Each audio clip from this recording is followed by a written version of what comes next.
High friends, good afternoon. আর আমি আবারও চলে এসেছি তোমাদের কাছে। আর দেখতে পাচ্ছ সামনে রয়েছে একটা স্কার্ট। কেমন বলো দেখতে? খুব সুন্দর না? আমারও কিন্তু খুব সুন্দর লাগছে। তোমাদের কেমন লাগছে অবশ্যই কিন্তু কমেন্ট করে বলো। আর এটা কিন্তু স্কার্ট, এটা কিন্তু হ্যান্ডমেড। দেখতে পাচ্ছ তোমরা সেলাইটা ফলো করছো? আমি তোমাকে দেখানোর চেষ্টা করছি। এটা কিন্তু একটা রান সেলাই। আর এটা কিন্তু একটা প্যান্ট দিয়ে বানানো হয়েছে, একটা জিন্স প্যান্ট দিয়ে। আর এটা বানিয়েছে তানি। অ্যাকচুয়ালি ওর এই প্যান্টটা না একটু কোমরটা লুজ হয়ে গেছিলো, ও আগের থেকে অনেকটা স্লিম হয়ে গেছে। তো সেই আর কি, পরীক্ষার আগে ও যেহেতু কালকে ওদের পরীক্ষা শেষ হয়ে গেছে, মাধ্যমিক এক্সাম কমপ্লিট হয়ে গেছে, তো ওর এবার টাইম পাস করার ব্যাপার রয়েছে। আর ও কী করে করবে সেটা পাচ্ছে না বুঝে, অনেক কিছু করছে, হয়তো একটু গান শুনছে কিংবা গল্পের বই পড়ছে। তো এটা কালকে থেকে শুরু করেছে, ঠিক আছে? আমি না ঠিক জানি না ও কী করছে, আমি সেটা ফলোও করিনি।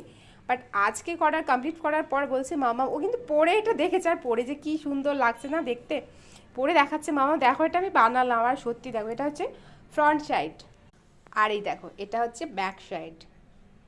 কি দারুণ লাগছিল সত্যি ওকে পরে, আর খুব সুন্দর লাগছে ডেকোরেশন যা করেছে না ও নিজে হাতে, সত্যি তাই খুব সুন্দর লাগছে।